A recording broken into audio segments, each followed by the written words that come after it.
He didn't hesitate. Sterling Cross raised his hand and brought it across her face, hard, right there in the middle of the emergency room, in front of doctors, nurses, patients, and God himself.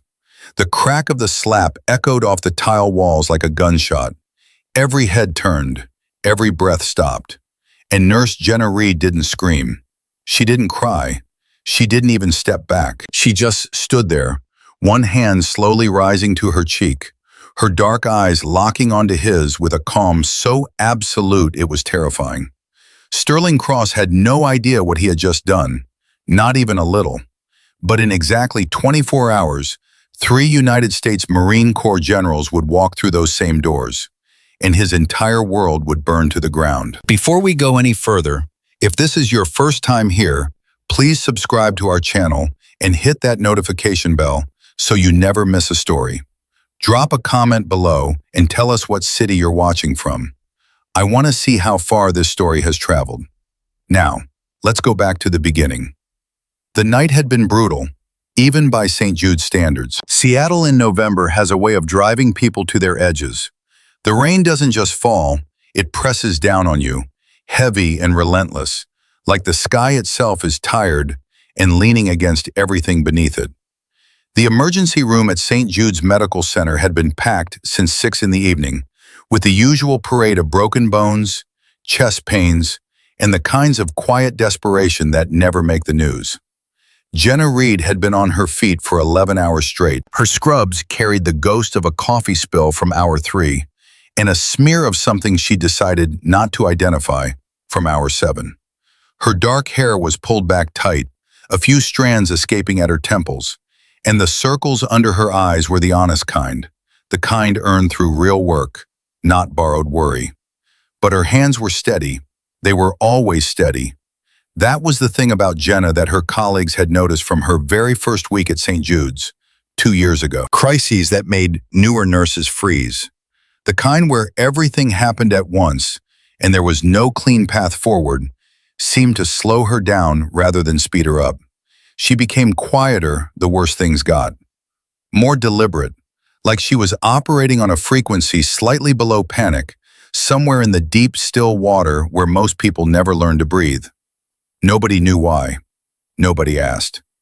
In a busy ER, you were grateful for competent hands and you didn't question their origin. She was checking vitals on a 67-year-old man named Harold who'd come in convinced he was having a heart attack. Turned out to be a severe panic attack, which Jenna had gently explained was real suffering, but not the kind that needed a surgical team. When the automatic doors at the front of the ER burst open with the kind of energy that immediately changed the room's temperature. Not physically, emotionally.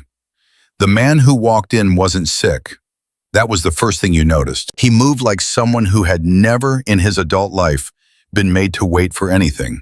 His expensive coat cutting a sharp silhouette, his jaw set with the particular tension of a man who considered inconvenience a personal insult.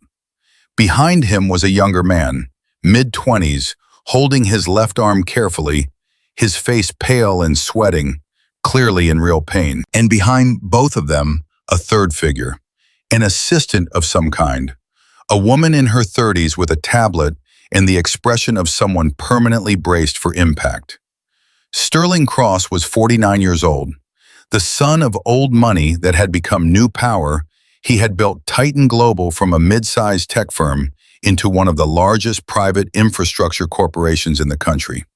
His face appeared on magazine covers with the reliable frequency of someone who paid people to make sure it did. He had twice been featured in articles about visionary leaders reshaping America, and once been the subject of a piece called "The Man Who Buys Problems and Sells Solutions." He had never spent a night in a hospital that wasn't in a private suite with a view.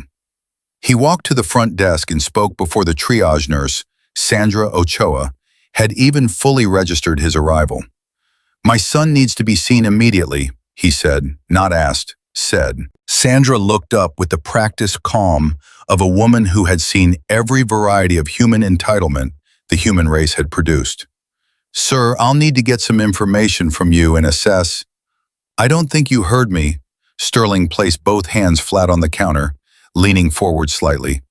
My son is in pain. I am Sterling Cross. I want a doctor, now. Sandra's expression didn't change by a single millimeter. Mr. Cross, I understand your son is hurting, and I want to help him. I need you to give me his date of birth, the nature of the injury, and any existing medical conditions so I can triage him appropriately. That is how this works.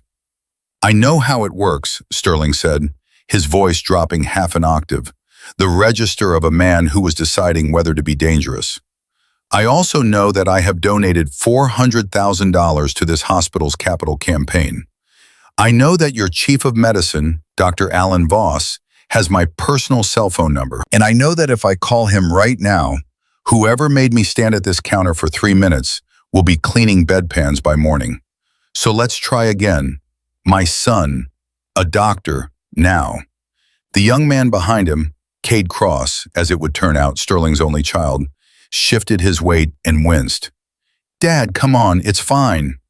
It is not fine, Sterling said without turning around. Sandra picked up the phone. Jenna heard the exchange from 10 feet away. She finished noting Harold's vitals, gave his hand a brief, warm press. You're going to be all right, Harold. Just breathe nice and slow, and walked toward the front. Not because she was trying to insert herself, because she was the charge nurse on duty that night, and this was her room. Mr. Cross, her voice was even, not aggressive, not soft, the voice of someone stating a fact. I'm Nurse Reid, charge nurse tonight. I heard your concern. Can I take a look at your son? Sterling turned to face her. Something passed through his eyes, the automatic calculation that powerful men sometimes perform when they encounter someone new. A rapid sorting of where they fit in the hierarchy of people worth his attention. Jenna, in her worn scrubs and sensible shoes, apparently didn't rate very high. I asked for a doctor. I know you did, and a doctor will see Cade. Right now, I want to make sure he's stable and get him more comfortable while we reach the on-call physician. Can Cade sit down for me? Cade Cross had the look of a young man who had spent a great deal of his life being embarrassed by his father in public and had developed a coping mechanism of practiced invisibility. He nodded at Jenna with the grateful relief of someone being thrown a life ring. Yeah, thank you. She got him seated, talked to him quietly and efficiently, determined he'd fallen during a rock climbing session, possible fracture to the radius, vital signs stable, pain a 7 out of 10. She ordered an X-ray and a pain assessment to be started by the on-call tech and went to update the board. Sterling followed her. How long? He demanded. Probably 45 minutes for the X-ray and initial read, Jenna said without stopping her work at the station. If it's a clean fracture with no displacement, he'll be set and splinted tonight. If it's more complex, we may be looking at 45 minutes. Sterling repeated it like she'd said something offensive. That is completely unacceptable. Jenna looked up. Mr. Cross, your son is in pain, but he's stable. There are 3 patients ahead of him who are not. A woman having a stroke, a child with a dangerously high fever, a man with chest pain we haven't ruled out as cardiac. I will make sure Cade is seen as quickly as humanly possible, and I will personally check on him every 15 minutes. That is what I can offer you right now. Sterling's jaw tightened. Do you have any idea who I am? Yes, Jenna said simply. You told us. The pause that followed was exactly the length of the moment before a storm breaks.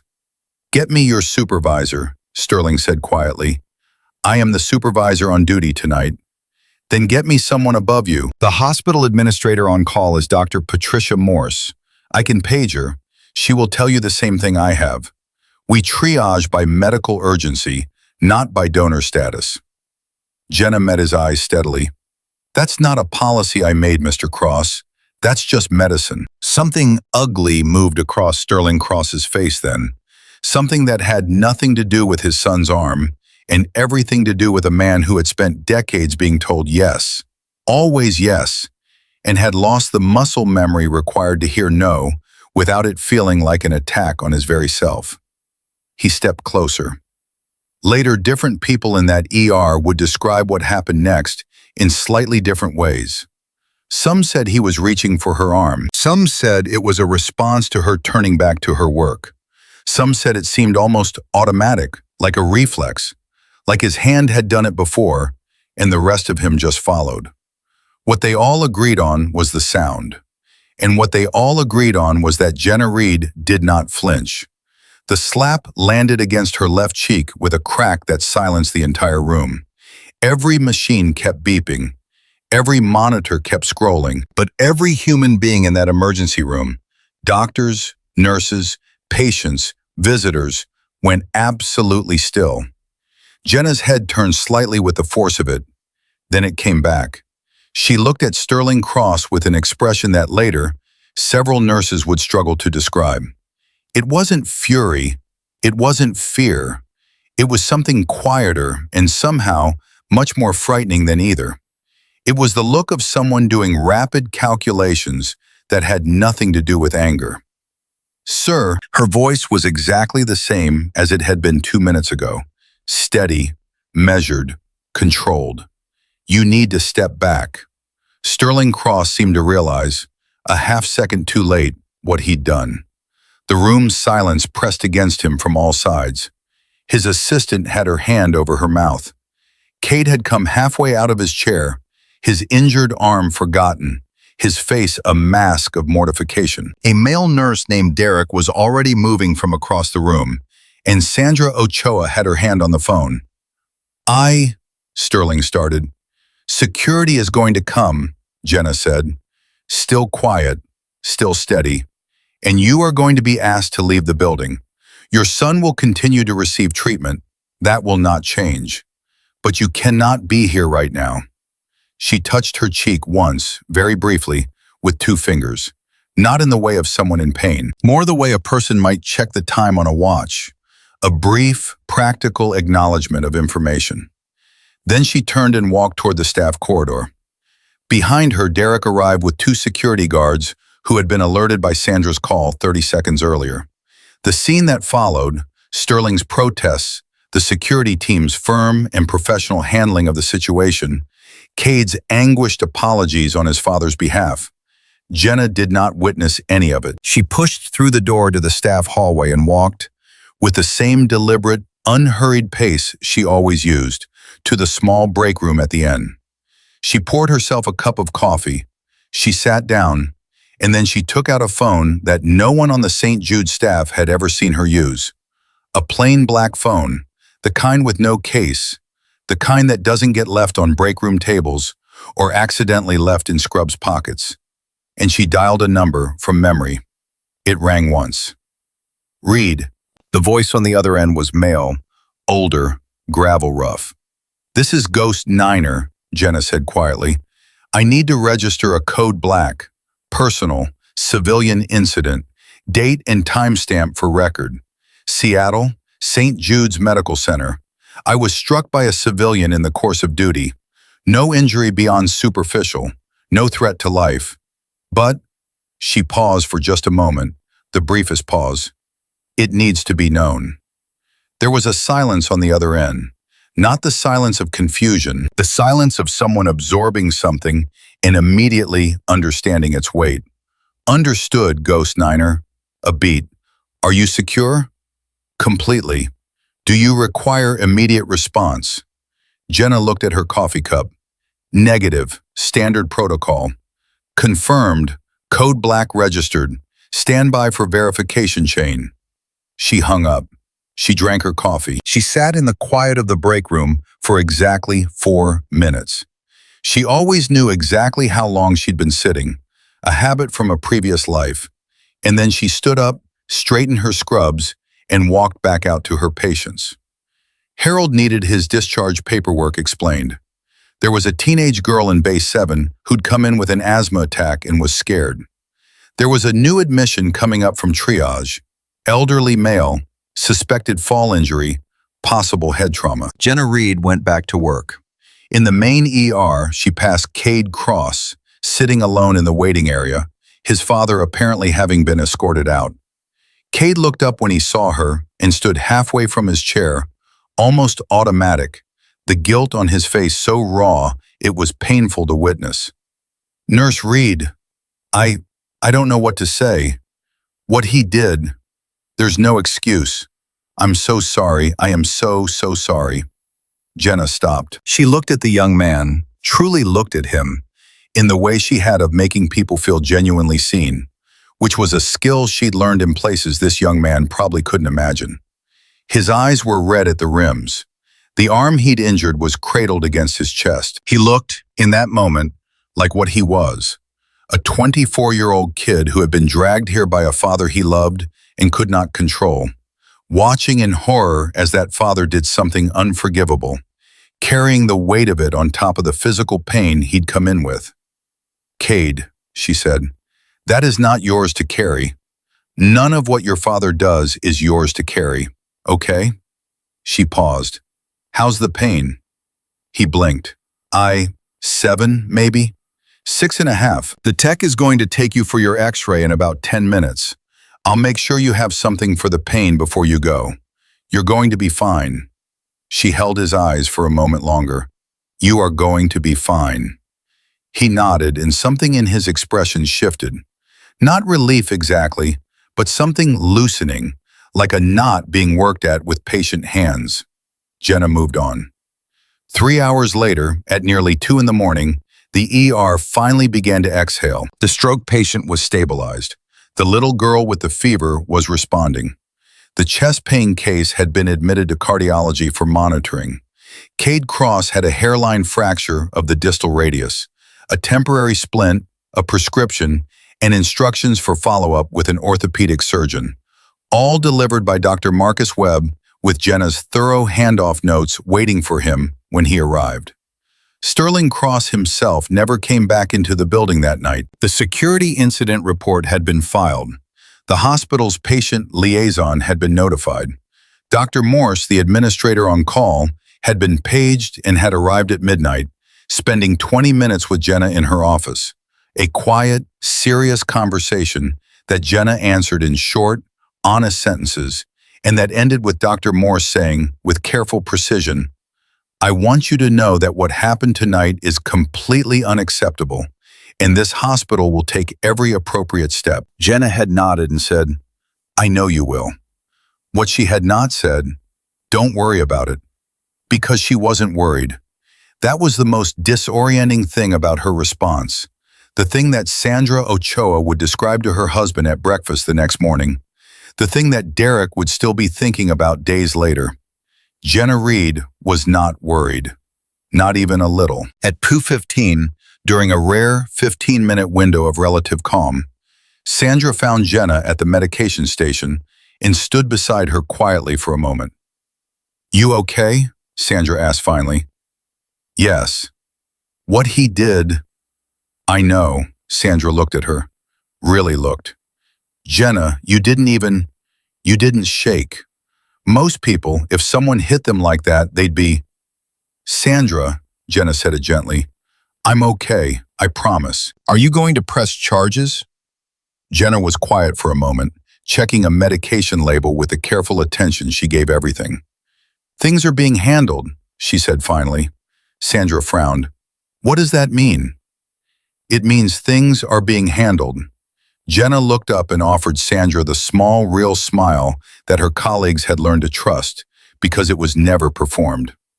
"Go check on the patient in Bay 3. She's been awake for a while, and I think she could use some company." Sandra went. Because when Jenna Reid said something in that tone, you went.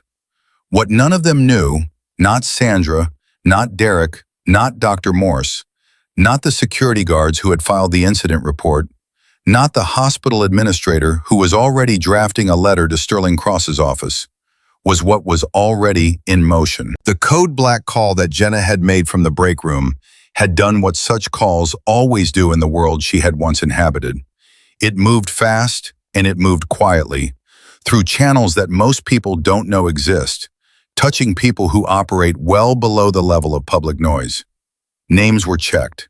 Records were pulled. A complete incident reconstruction was already underway, sourced from the hospital's security cameras, from witness statements quietly gathered, from electronic records of the access badge logs that tracked every movement in that building. And in offices far from Seattle, in a building in Virginia with no sign on the door, in a specific floor of the Pentagon where the fluorescent lights buzzed at a frequency most people found unsettling, in the private residence of a four-star general who had been awakened at 3 a.m. by a call he had been waiting for, in some form, for 2 years. A name was being spoken. Ghost Niner. And the men who knew that name understood, without being told, that the woman who carried it did not make code black calls lightly. In 12 years, she had made exactly one, and that had been under conditions that still appeared in certain classified training briefings as a case study in operational endurance under extreme duress. This was her second. By the time Jenna Reid's shift ended at 7 a.m, she stayed an extra 45 minutes to finish her notes and do a proper handoff to the day shift, because she always did. 3 separate aircraft were already in the process of being redirected. She drove home in her 10-year-old Honda, stopped at a gas station for a bottle of water and a granola bar, and went to bed. She set her alarm for noon. She slept immediately and completely the way she always slept. No restlessness, no tossing. The sleep of a person whose conscience is clear and whose nervous system has been trained to rest when rest is available, because you never know when it won't be. Outside, Seattle was waking up in the gray November rain, ordinary and unhurried. Inside the hospitals and offices and military installations where Jenna's code black had landed, nothing was ordinary. Nothing was unhurried. Gears were turning that Sterling Cross in his penthouse office on the 42nd floor of the Titan Global building, with his lawyers already drafting preemptive responses to the nurse incident, and his PR team running containment protocols couldn't even dream existed. He thought he had put out a fire the night before. He had no idea he just started one. And 15 miles across the city, Jenna Reid slept. 7 hours after the slap, Sterling Cross was eating breakfast on the 42nd floor. The eggs were perfect. They were always perfect. His private chef had been making them the same way for 11 years. Soft, scrambled, a trace of creme fraiche, chives cut so fine they were practically invisible. Sterling ate them standing at the window the way he always did on mornings after what he privately called friction events, looking out at Seattle the way a man looks at something he owns. The city was gray and wet and indifferent to him, which he found, in a strange way, soothing. Cities didn't have opinions about you. Cities just existed, and you either mattered in them or you didn't. Sterling Cross mattered. His phone had been busy since 6. His chief legal officer, Raymond Falk, had called first. Raymond always called first, which was why Sterling paid him what he paid him. The hospital had filed a security report. The nurse, Reid, Jenna Reid, had not yet filed a police report. Raymond had exhaled when he said that, and Sterling had felt the tension in his shoulders drop 2 degrees. "Let's keep it that way," Sterling had said. "We're working on it," Raymond had replied, in the tone of a man who had spent 30 years cleaning up after powerful people and had long since stopped flinching at what the work required. There was a settlement offer being drafted, quietly, through a third party, routed through a firm with no visible connection to Titan Global. It was generous, more generous than necessary, Raymond had noted, which Sterling had waved off. You don't negotiate these things, you ended them. You made the number large enough that the conversation itself became uncomfortable to continue, and then you moved on. His PR director, a sharp-edged woman named Claire Patel, had sent 3 text messages before 7. The first said, "Contain for now, no press." The second said, "One witness posted on social media, deleted, no screenshot confirmed." The third said, "Recommend brief public statement about son's injury if press asks. Keep nurse out of narrative entirely." Sterling had responded to all 3 with a single word: good. He was almost done with his eggs when his son called. He let it ring twice before picking up, which was 1 ring longer than usual. A small, instinctive punishment for the mortification of last night, even though Sterling knew, in the rational part of his brain, that Cade had done nothing wrong. The irrational part of his brain, the part that had been running the show for most of his adult life, didn't particularly care about that distinction. "Dad," Cade's voice was raw. He'd been crying, or hadn't slept, or both. "How's the arm?" A pause. "It's fine. The splint is fine. Dad, what you did last night has been addressed." That's not what I'm talking about. You hit her, Dad. You hit a nurse who was trying to help me. You hit a woman who hadn't done a single thing wrong." Sterling set down his fork. "Cade, no." And there it was, that edge in his son's voice, the one that appeared occasionally and that Sterling both respected and found deeply inconvenient. "I'm not letting you redirect this. I called to tell you that I went back to the hospital this morning." Sterling went very still. "You did what?" "I went back. I talked to the administrator. I filed a statement with the hospital, a written statement on record about what happened. I said that what you did was unprovoked and wrong, and that Nurse Reid had done everything correctly." His voice cracked slightly on her name and then steadied. "And then I apologized to her personally, which is what you should have done, but won't, because you never do." The silence that followed was the particular kind that exists between two people who love each other and are, in this moment, on completely opposite sides of a wall. "You filed a statement," Sterling said. "Yes. Against me." "I filed an accurate account of what happened, yes." Sterling picked up his coffee. His hand, he noticed distantly, was perfectly steady. His voice, when he spoke, was very quiet and very calm, which anyone who knew him well would have recognized as the most dangerous register he had. "You understand what you've done." "I understand exactly what I've done," Cade said. "I'm just not sure you do." He hung up. Sterling held the phone for a moment and then set it very carefully on the counter, face down, and finished his coffee. 40 minutes later, in the Titan Global Conference Room on the 39th floor, Sterling sat at the head of the table across from Raymond Falk and a woman named Diane Cho, their crisis communications specialist, who had flown in from San Francisco on a 6:30 flight and still looked, infuriatingly, completely put together. "The statement Cade filed changes things," Diane said, not unkindly, but without softening it either. "It creates a corroborated record. It makes the third-party settlement route harder because now there's an independent witness account that isn't going away even if the nurse accepts an agreement." "He's my son," Sterling said. "He's an adult who was present at the incident, sir. The hospital can and will attach his statement to their internal file. That file exists whether the nurse pursues legal action or not." Diane folded her hands on the table. "Our recommendation is a direct, genuine apology. Your name, your voice, not a statement from communications, issued privately to Ms. Reid within the next 12 hours. We've had very good results with—" "I don't do apologies." The room was quiet for a moment. Raymond looked at his notepad. Diane looked at Sterling with the expression of a woman who had heard that sentence from men like him before and already knew how the story ended.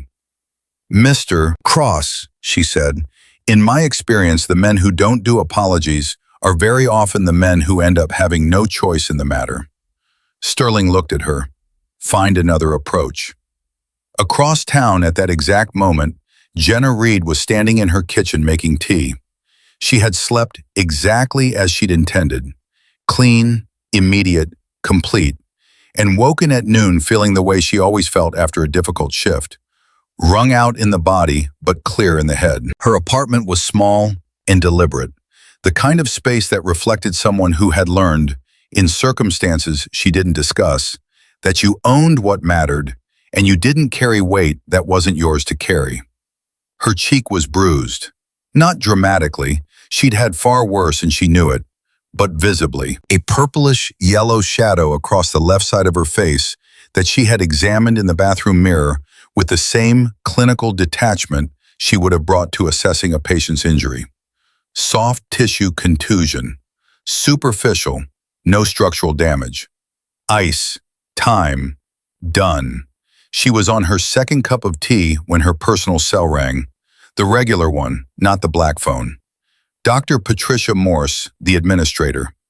Jenna, Morse's voice was careful. I want you to know that the hospital has completed its preliminary internal review of last night's incident.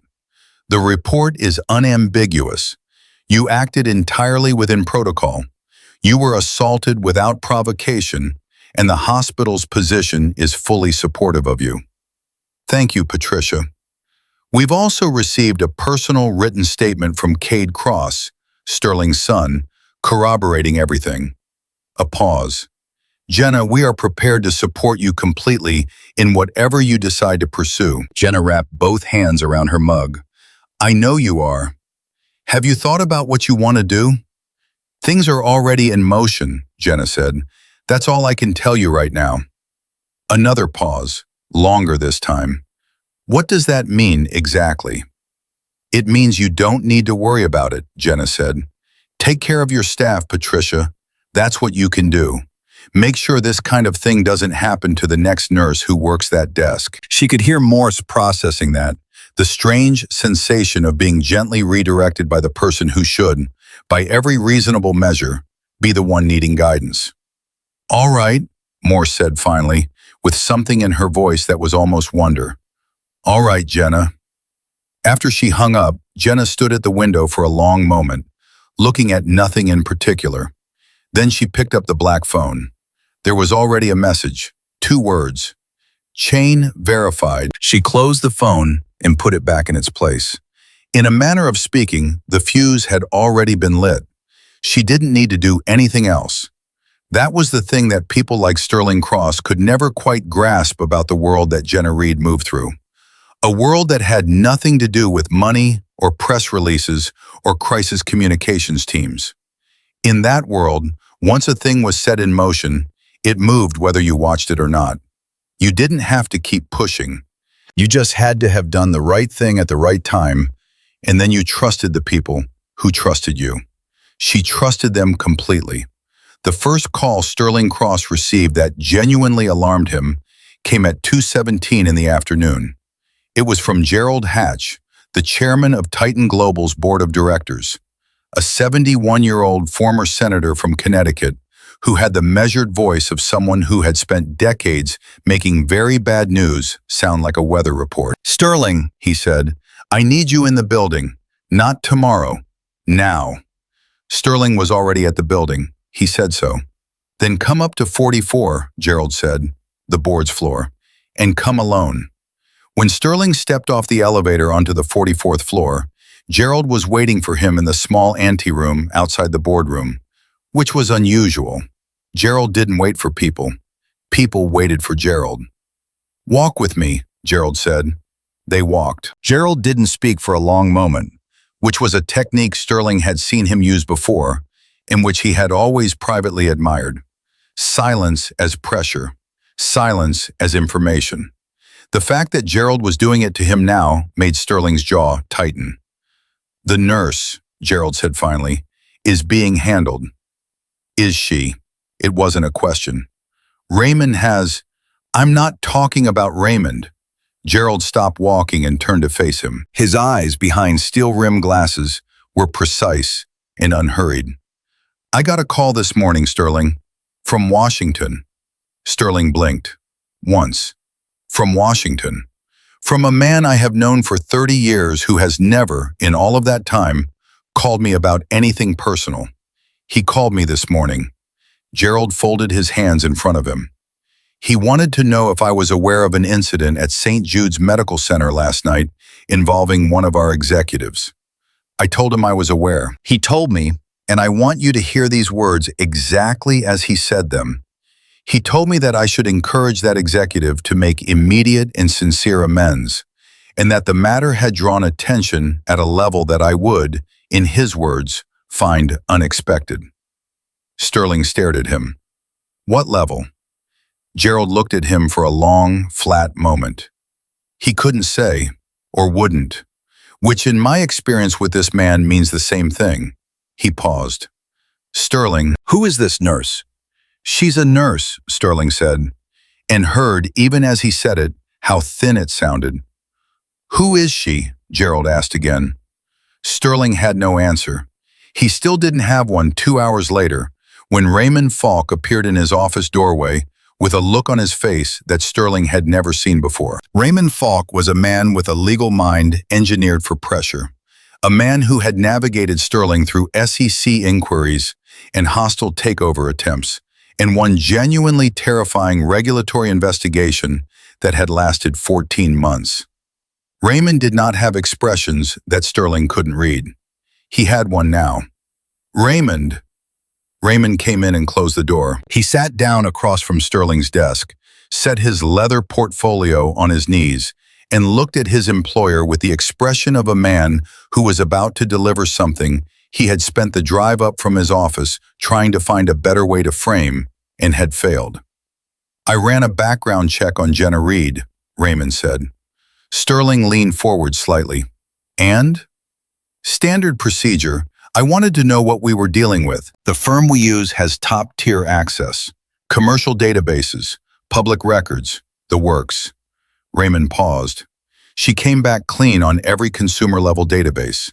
Employment history at St. Jude's going back 2 years, spotless record, commendations on file. Before that, he stopped. Before that, what? Before that, Raymond said, she essentially doesn't exist. The room was quiet. What do you mean, she doesn't exist? I mean there is a gap, Sterling, in her records. 7 years. No employment records, no tax filings, no lease agreements, no credit activity, nothing. She surfaces in Seattle 2 years ago like she materialized out of thin air. Raymond opened his portfolio. I asked our guy to go deeper. He called me back 40 minutes ago. Raymond's jaw moved slightly. He told me he'd hit federal walls. Not just privacy protections, federal walls. The kind that don't exist for ordinary citizens. The kind that exist for people operating under certain government designations. Sterling was very still. He said, Raymond continued, choosing each word carefully, that he'd seen this kind of record construction, or rather, deconstruction, twice before in his career. Once for a deep-cover DEA operative and once for... Raymond stopped again. Say it, Sterling said quietly. A special operations military asset, Raymond said. His words, not mine. The silence in the room had a texture to it now. Heavy, dense. The kind of silence that changes the shape of everything around it. Sterling Cross was a man who trusted very few things absolutely, but one of them was Raymond Falk's judgment. Raymond didn't speculate. Raymond didn't dramatize.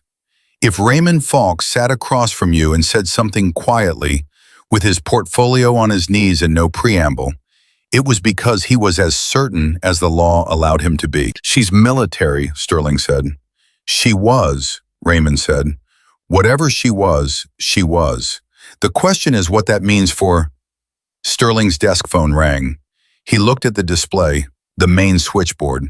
He almost didn't answer it. Then something, instinct or the particular electricity in the room at that moment, made him pick it up. Mr. Cross. His receptionist's voice had a quality he'd never heard in it before. Not quite fear, something adjacent to it. There are 3 men in the lobby, sir. They're asking to come up. They said... A pause. He could hear voices in the background. They said they have a matter of federal concern to discuss with you. Sir, they're in military uniform, formal uniform. And there are other people with them, in suits. I think some of them may be federal agents. Sterling looked across the desk at Raymond Falk. Raymond had gone the color of old chalk. Send them up, Sterling said. His own voice sounded, to his own ears, like it was coming from somewhere far away. He hung up. For a moment, neither man spoke. Raymond, Sterling said. Yes. Get Claire on the phone. Sterling, get her on the phone right now.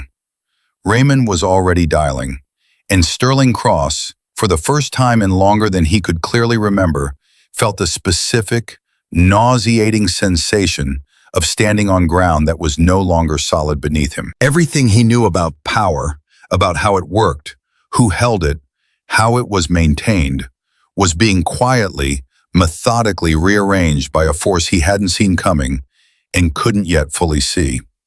He stood up from his desk. He straightened his jacket. He walked to the window one last time and looked out at the city, gray and wet and indifferent as it always was.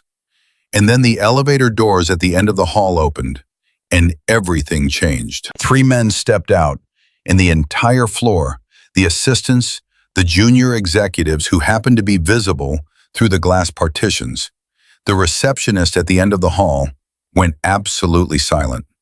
Not the ordinary silence of professional focus, the silence of people who had registered instinctively and immediately that something had entered the space that they did not have the framework to respond to. The 3 men wore their service alphas, the Marine Corps dress uniform that most Americans only saw at funerals and ceremonies of state. 4 stars on each collar, rows of ribbons that meant things most people would never have the clearance to fully understand. They walked the way men walk when they have spent decades moving through environments where how you carry yourself is information, where posture is communication, where the space between your footfalls tells a trained eye everything it needs to know about who you are. Behind them, 4 individuals in dark suits moved with the particular quiet efficiency that belonged exclusively to federal agents who were not there to observe but to act. Sterling Cross had met senators. He had sat across from heads of state. He had negotiated with men who controlled more money than most nations produced in a year. He had never in his life felt, standing in his own building, in his own hallway, on the floor that bore his name on the directory panel by the elevator, this specific variety of powerless. The man in front stopped 10 feet from Sterling. He was somewhere in his mid-60s, lean, with close-cropped silver hair and eyes the color of stormwater. He looked at Sterling Cross with no particular emotion, not contempt, not anger, just a precise, complete attention that was almost worse than either. "Mr. Cross," he said. His voice was steady and deep, the voice of a man who had given orders in places where lives depended on the accuracy of his words. "I'm General Richard Halloway, United States Marine Corps. These are General Rodriguez and General Kane. We're here in connection with an incident that occurred at St. Jude's Medical Center at approximately 11:47 last evening." He paused. "We'll need the use of your conference room. The one on this floor will do." Sterling opened his mouth, then he closed it. "Of course," he said. And he led 3 4-star generals and 4 federal agents down the hall of his own building, past his own people, toward his own conference room, and felt, with every step, the ground beneath his empire shifting in ways that no PR firm, no settlement offer, no crisis communications specialist, and no amount of money was going to stop. Down the hall, in the conference room, Raymond Falk was still on the phone with Claire Patel. She was mid-sentence when he quietly told her he needed to call her back. He didn't call her back.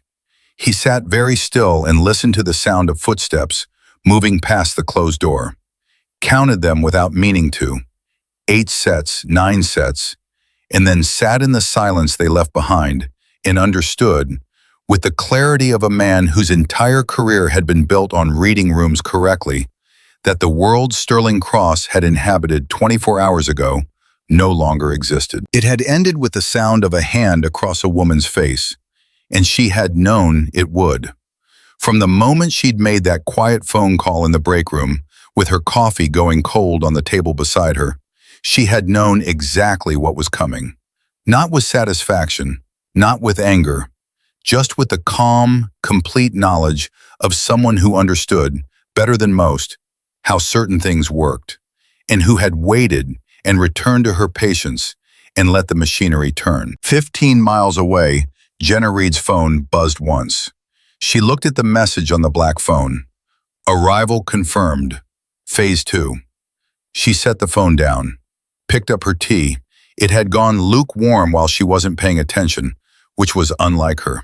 She noticed it, smiled faintly to herself, and put the cup in the microwave. Outside, the Seattle rain kept falling, patient and steady, the way it always did. The conference room on the 44th floor of Titan Global had hosted deals worth 9 figures. It had held negotiations that reshaped entire industry sectors. Sterling Cross had sat at the head of that table and made decisions that moved markets. He had always been the most powerful person in that room. He was not the most powerful person in that room now. 344th floor, 4:47 p.m. General Richard Holloway sat at the center of the table, not at the head. He hadn't asked which seat was Sterling's. He had simply chosen the position that gave him sightlines to every door and every person in the room. The way men of his particular background always sat, and the naturalness of it made it somehow more commanding than if he'd taken the chair at the top. General David Rodriguez sat to his left, a broad-shouldered man of 58 whose stillness had a physical weight to it. General Arthur Kane sat to the right, younger than the other two by perhaps 5 years, with sharp eyes that moved across the room in quick, precise intervals, the way a man's eyes move when he has spent years in environments where missing something could be the last thing he ever did. The 4 federal agents stood. They did not sit. That too was information. Sterling sat across from Holloway. Raymond Falk had positioned himself 1 chair to Sterling's left, his portfolio open on the table in front of him, his pen uncapped. The act of a lawyer establishing presence, establishing record. Sterling was grateful for it in the abstract way a man is grateful for a life jacket when he hasn't quite admitted to himself that the boat is sinking. Holloway let the silence sit for exactly 10 seconds after everyone was settled. 10 seconds is a long time when no one is speaking and everyone is watching. "Mr. Cross," he said, "I'm going to be direct with you, not because I want to intimidate you, but because the situation warrants it, and because in my experience, directness is what actually resolves things. Do you understand?" "Yes," Sterling said. "The woman you struck last night in the emergency room of St. Jude's Medical Center is known to this office under a designation I am not at liberty to specify publicly. What I can tell you is that she served this country for 12 years in a capacity that most Americans will never know about, cannot know about, and that the protections afforded to individuals of her service history do not expire when they leave active duty." Holloway paused. "They never expire." Raymond's pen was not moving. He had forgotten he was holding it. "She is a civilian now," Sterling said carefully. "She is," Holloway agreed. "She chose to become a civilian. She chose to become a nurse. She chose to serve her community in a different way." He folded his hands on the table. "She was doing that when you walked into her emergency room. She triaged your son correctly, communicated with you honestly, and was assaulted without provocation." Another pause. "That is not in dispute. We have reviewed the security footage from 3 camera angles. We have the written accounts of 11 witnesses. We have your son's statement, which is, I want you to understand this, one of the most damaging pieces of documentation in this file, because it is voluntary, detailed, and submitted without coercion by a member of your own family." Sterling said nothing. "What I'm going to tell you now," Holloway continued, "does not leave this room as a formal communication. It is a professional courtesy. Are you willing to receive it on those terms?" Raymond leaned toward Sterling slightly, just slightly. Sterling caught it. "Yes," Sterling said. "By 8 o'clock this morning, your name had been passed to 3 separate federal departments. Not by us. We were not the origin point of those referrals. By 10 this morning, the Department of Justice had opened a preliminary inquiry, not into the assault itself, which is a state matter, but into whether the assault constituted a civil rights violation under federal statutes protecting individuals with specific government service designations." Holloway's voice did not rise or fall. It simply delivered. At noon, the IRS initiated a compliance review of Titan Global's 3 most recent annual filings. That review was already pending, as I understand it, for unrelated reasons, but it is now prioritized. He let that land. At 2 p.m., the Pentagon's Office of General Counsel formally requested documentation from Titan Global's federal contracting files. You have, I believe, 4 active government contracts. Sterling felt something happen in his chest that he had not felt since he was 9 years old and had been called to the principal's office for something he genuinely hadn't done. The sensation of a machine he couldn't see or touch moving around him in ways he couldn't stop. None of those actions, Holloway said, were initiated by Jenna Reid. She made 1 phone call, Mr. Cross. 1. And then she went back to work. He held Sterling's gaze. That is the kind of person you struck. 4:59 p.m. Raymond Falk spoke for the first time. His voice was controlled, but for Raymond, unusually quiet. General, what is the intended outcome of this meeting? Practically speaking, Holloway looked at Raymond with the look of a man who does not mind the question at all. Accountability, he said simply. Not revenge, not punishment for its own sake. Accountability. Mr. Cross needs to understand what he's done, who he's done it to, and what the appropriate response is. That response needs to be genuine, documented, and public enough to be verifiable. He paused. And Titan Global's federal contract portfolio needs to be reviewed for anything that might now present a conflict given the pending inquiries. That review is going to happen regardless of how this conversation goes. But the speed and nature of it will be affected by Mr. Cross's response. Sterling's jaw was tight. You're saying cooperate or it gets worse? I'm saying, Holloway replied, that the machine is already moving, Mr. Cross. I'm here to tell you where the exits are. Whether you take them is entirely up to you. The room was very quiet. Then something happened that nobody in that room expected. Sterling Cross's phone buzzed on the table. He glanced at it reflexively, a habit so ingrained he couldn't stop it, and then went absolutely still. It was a text from Cade. 4 words. She saved my life. Sterling stared at the message. Mr. Cross, Raymond said carefully. Sterling held up one hand. Just one hand, flat, the way you hold up a hand when you need a single moment and you mean it. Raymond went quiet. Even Holloway, who had seen 10,000 moments in 10,000 rooms, waited. Sterling Cross read those 4 words again. Then he set the phone face down on the table. What happened to my son? He asked. His voice had changed. Something had gone out of it. Not strength exactly, but the particular quality of performed strength. The kind that costs more than it produces. What actually happened last night? All of it. Holloway glanced at Rodriguez, who reached into a folder and withdrew 2 sheets of paper, slid them across the table. Sterling read them.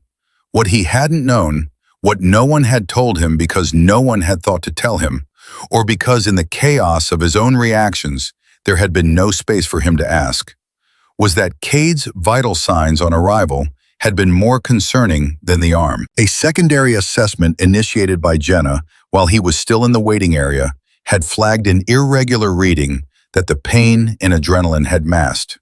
She had flagged it quietly, without drama, without making it a production. She had ordered a supplementary cardiac screening alongside the X-ray that he hadn't even known about.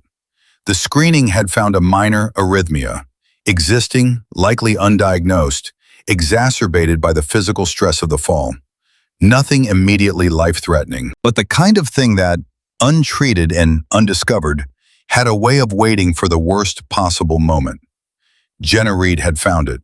She had put a note in Cade's discharge paperwork, in clear, specific language, recommending immediate cardiology follow-up.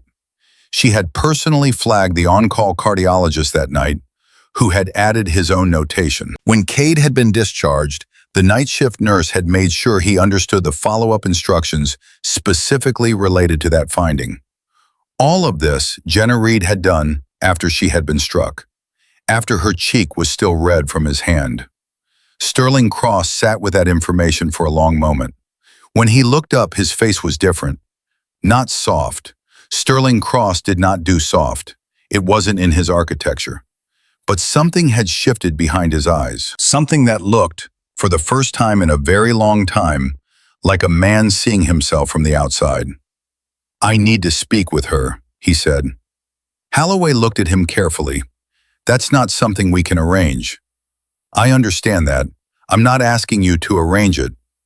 Sterling's voice was steady, but it had lost its performance. "I'm telling you what I need to do. I need to speak with her directly, not through lawyers, not through a settlement offer." He stopped. "I need to look at her and say what needs to be said." Raymond started to speak. Sterling turned to him. "Raymond, not now." Raymond closed his mouth. 5:22 p.m. 15 miles away, Jenna Reid was putting on her coat. She was due back at the hospital at 7. Evening shift. She always came in early to do a proper handoff, read and check on any patients she'd been following from the previous shift. It was one of those habits she'd built over years of caring about outcomes that happened after she left the room. A holdover from a time when leaving the room meant something very different. When what you'd done before you walked out the door determined what you'd walk back into. Her personal phone rang as she was locking her door. Unknown number, Seattle area code. She almost didn't answer it, then she did. "Nurse Reid?" The voice was Sterling Cross's. She recognized it instantly, not because it was famous, though it was, but because she had a precise auditory memory, had had it since childhood, and she had spent enough time near his voice the night before that it was already categorized. "This is Sterling Cross." Jenna stood in her hallway and said nothing for a moment. Not from shock. She had known this call was likely. She waited because she wanted to hear what came next before she said anything. "I got this number from the hospital administrator," he said. "She gave it to me. I don't know what that means in terms of whether you wanted her to. I'm hoping she made the right call." Another pause. He sounded, Jenna thought with the clinical portion of her mind, like a man who was uncomfortable with the sensation of not knowing what he was doing. That discomfort was new for him. That was clear. "I'm not calling with an offer. I'm not calling through my legal team. They don't know I'm making this call." "Okay," Jenna said. "Your son's name," Sterling started and then stopped. "Cade. He told me this morning. What you found. He paused. "I didn't know. I didn't know about the heart thing. I didn't know that while I was doing what I did, you were already doing something that..." He stopped again. Jenna waited. "I don't know how to say this because I haven't said it in a very long time," Sterling Cross said, and his voice was so different from the voice she'd heard in that emergency room that for a half second, a human half second, she felt something for him. Not forgiveness. That was its own process, its own timeline, and it wasn't his to demand, but something adjacent to recognition. The sound of a man making contact with himself after years of being insulated from exactly that. "I'm sorry. What I did was wrong. It was wrong before I knew anything about who you are or what your service was. It was wrong because you are a person, and I was so far inside my own. I was so far gone into thinking that I was the most important thing in any room I walked into that I lost sight of that basic fact." Jenna stood in her hallway. She had heard apologies before, real ones and constructed ones, and the kind that were really just aggression wearing a different coat. She had a finely tuned instrument for telling the difference, built in circumstances that required accuracy on that question. Sterling Cross's apology was real, imperfect, still carrying traces of the practiced cadence of a man who gave speeches, but the core of it was genuine. She could hear the raw place in him where the words were coming from. "Mr. Cross," she said. "Sterling," he said quietly. "Sterling, I appreciate that call. I mean that." She moved toward the elevator, phone pressed to her ear. "What you did was assault. It's being handled through appropriate channels, And there's nothing about that process that your apology changes. And you need to understand that and accept it. She paused. But the apology matters anyway, not to the process, to the fact of what we are to each other as human beings. So, I heard it, okay? I heard it. A long pause. Your son needs to follow up with cardiology within the week, Jenna said. The arrhythmia we found is manageable, but it needs to be looked at by a specialist. Make sure he goes. A beat. That's not conditional on anything. That's just medicine. Sterling Cross exhaled. It was the long, fractured exhale of a man releasing something he had been holding without knowing he was holding it. I'll make sure he goes, he said. Good. She hung up. 6:03 p.m.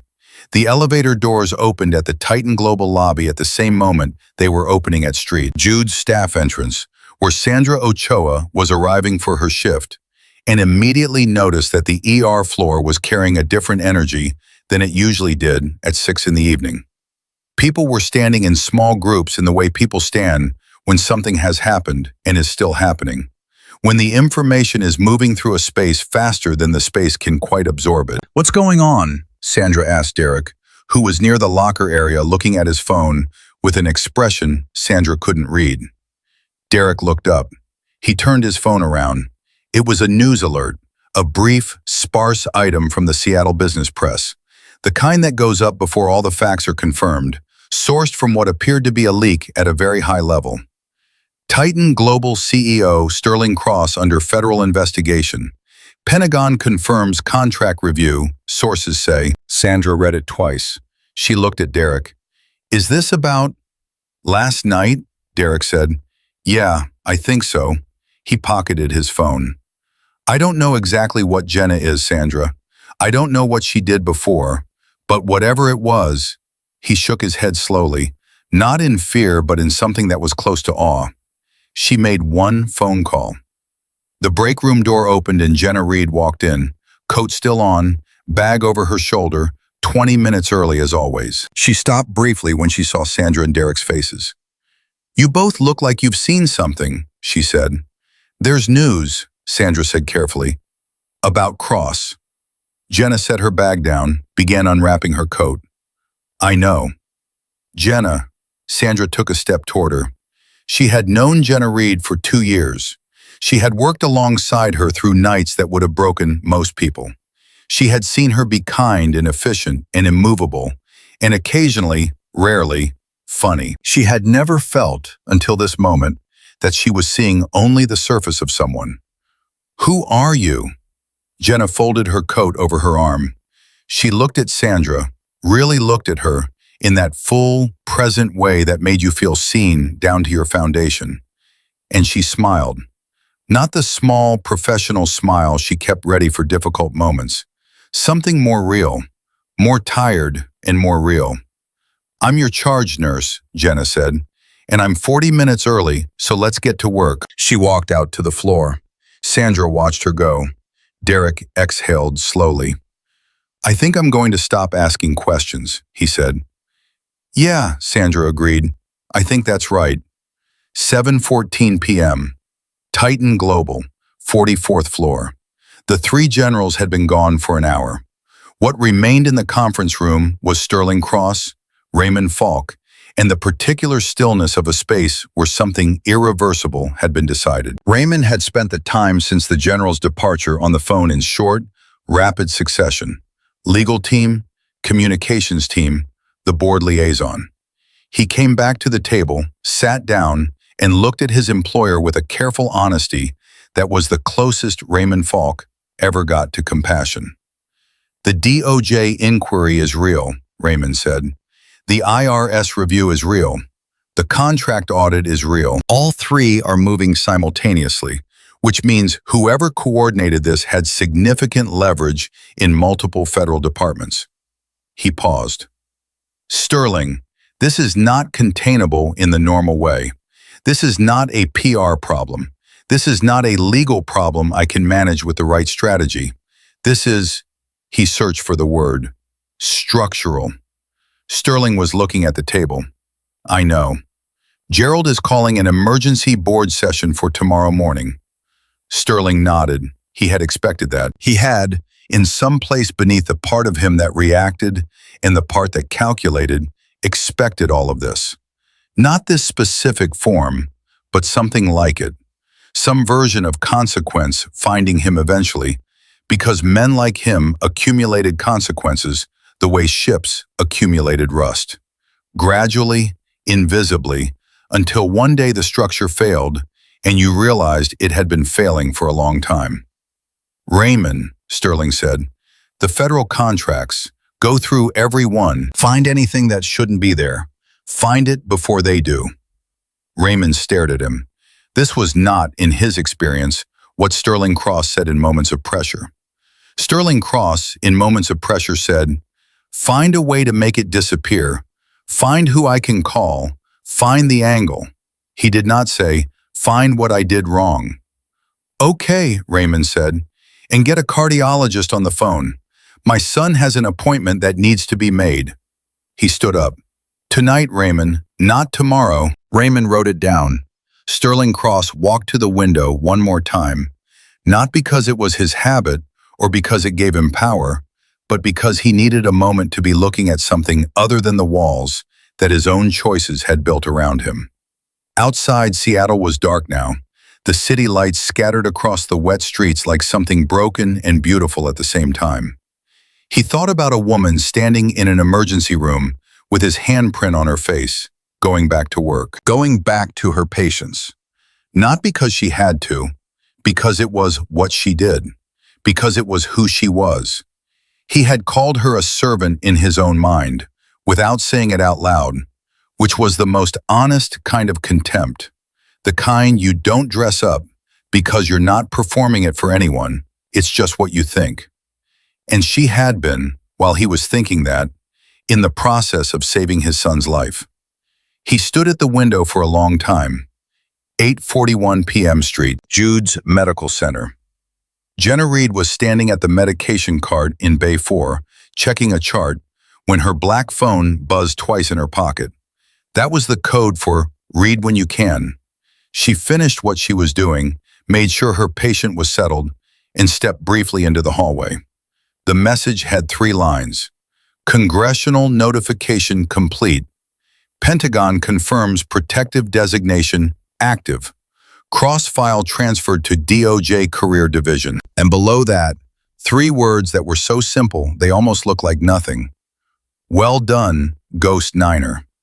Jenna read it once. Then she deleted it, the way she always deleted them. She put the phone back in her pocket. She stood in the hallway for exactly 4 seconds, just long enough to breathe, to let the weight of the last 24 hours pass through her fully, the way you let a wave pass through you when you know how to stand in water.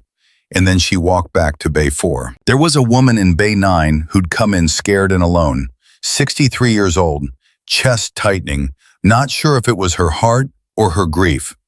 Her husband had passed 3 weeks ago, and the body sometimes carried loss in strange places.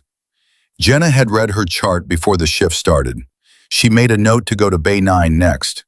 The ER was busy. It was always busy. That was fine. Busy meant needed. Needed meant she was exactly where she was supposed to be. She had always known where she was supposed to be. The board meeting was called for 9 a.m. sharp. Gerald Hatch arrived at 8:43, which told Sterling everything. Gerald never arrived early. Early arrival was a signal.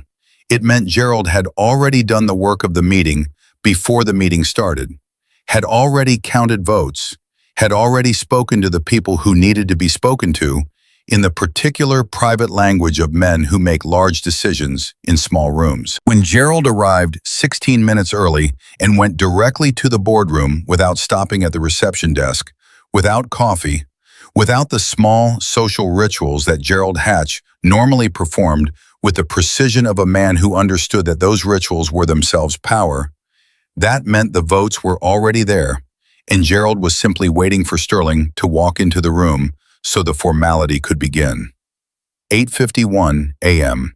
Titan Global, 44th floor.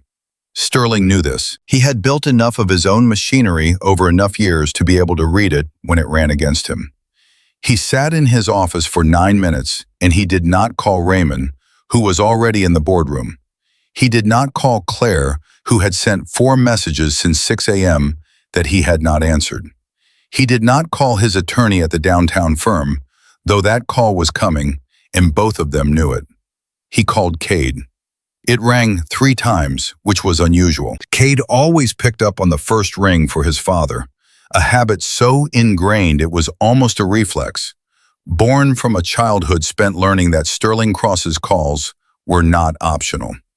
"Dad," Cade's voice was careful, not cold. Cade was constitutionally incapable of cold toward his father, which had always been both his greatest vulnerability and his most defining quality. But careful, measured in a way that was new. "How's the arm?"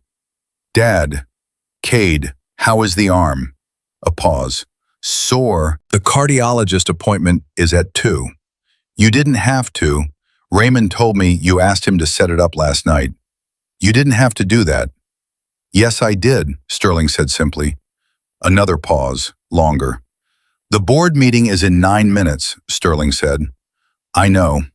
Cade had been following the news. Of course he had.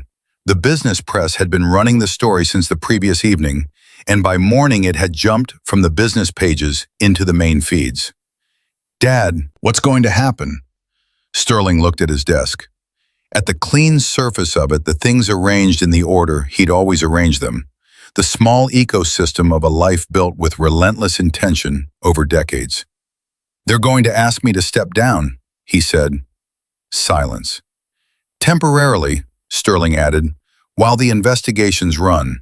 Gerald will frame it as a voluntary leave while the company demonstrates cooperative engagement with the federal reviews. He'll make it sound like my idea." He paused. "It isn't, but it doesn't matter." "Dad." "It's the right call," Sterling said. And the thing that made those 4 words remarkable, the thing that Cade would turn over in his mind for months afterward, was that they didn't sound like a man being defeated. They sounded like a man telling the truth. "The company can't have my situation attached to its federal contracts while 3 agencies are running simultaneous reviews. That's not survivable. Gerald knows it. The board knows it, and I know it." He stopped. "I know it." "What are you going to do?" Sterling stood up, straightened his jacket. The same motion. But something inside the motion was different. Not the performance of a man reminding himself of his own power, but something quieter. Something that felt, if Sterling Cross was capable of feeling it, like a man deciding who he actually wanted to be on the other side of this. "I'm going to walk into that room," he said, "and I'm going to conduct myself in a way that—" He stopped, started again. "In a way that you could watch and not be ashamed of." Cade didn't answer for a moment. When he did, his voice was rough in a way he didn't try to hide. "Okay, Dad. Go to your appointment at 2. "I will." Sterling hung up. He walked down the hall. He pushed open the boardroom door at 9:01 a.m., 1 minute late, which was the first time in the 11 years he had been CEO of Titan Global that Sterling Cross had been late to his own board meeting. Nobody mentioned it. 9:17 a.m. The meeting took 16 minutes. Gerald had, as Sterling had predicted, done the work before the work. Every board member present had been contacted. The language had been prepared. The framing was exactly what Sterling had told Cade it would be. Voluntary administrative leave, pending resolution of federal inquiries. Full cooperation with DOJ, IRS, and Pentagon reviews. An interim CEO, David Wren, the COO, steady and unflashy and trusted, named immediately to maintain continuity. Sterling listened to Gerald read the formal language. He listened to the vote. He said the words required of him when it was his turn to say them. He did it without argument, without the kind of performance he would have put on 6 months ago or 6 days ago. No righteous indignation, no implicit threats, no leveraging of the relationships in that room that he knew he still had. He simply accepted. The board members who had known Sterling Cross for years watched him with the careful attention of people witnessing something they had not expected to see and were not sure how to categorize. When it was done, Gerald walked him to the elevator personally, which was another thing that Gerald did not ordinarily do. At the elevator, Gerald stopped and looked at him in a way that was different from how he'd looked at him yesterday. Less like an executive managing a problem, and more like an old man looking at someone he'd watched build something extraordinary and wreck it in a single moment, and was genuinely uncertain what came next. "Sterling," Gerald said, "I need to ask you something, and I need an honest answer." "All right." The nurse, Jenna Reid. Gerald's eyes were steady behind those steel-rimmed glasses. Our people couldn't find anything in her background, nothing substantial before Seattle. The Washington call I told you about, I've spent 30 years knowing that man, and I have never heard him sound like that. Who is she? Sterling held Gerald's gaze. "I don't know exactly," he said, "but I know what she is." He paused. "She's the person who saved my son's life on the same night I put my hand across her face. That's enough for me to know." The elevator doors opened. Sterling stepped in. Gerald stood in the hallway and watched the doors close. And for the first time in a long time, he didn't have a next move already calculated. 10:48 a.m., St. Jude's Medical Center. Jenna had worked through the night shift and into the first hour of the day before her replacement arrived. She stayed 40 extra minutes, again, finishing her notes, making sure every patient she'd been tracking had a proper handoff with complete information. The woman from Bay 9, Eleanor Marsh, whose grief had been camping in her chest and presenting as cardiac symptoms, was stable, was going to be discharged by noon, and had a referral to a grief counselor tucked inside her discharge paperwork because Jenna had added it at 11 p.m. when Eleanor had told her, quietly, in the particular way people tell nurses things they haven't yet told their children, that some days she didn't see the point of much. Jenna had sat with Eleanor for 8 minutes, not charted time, just time. She was at the staff exit when Dr. Patricia Morse caught up to her. Morse was in her administrative clothes, which meant she'd been in early, which meant something had happened or was happening. Jenna recognized the look of a person carrying news they're not sure how to land. "Jenna," Morse fell into step beside her. "Do you have 5 minutes?" They went to Morse's office. Morse sat behind her desk and folded her hands in the way of someone who has rehearsed an opening and is abandoning it now that the moment is actually here.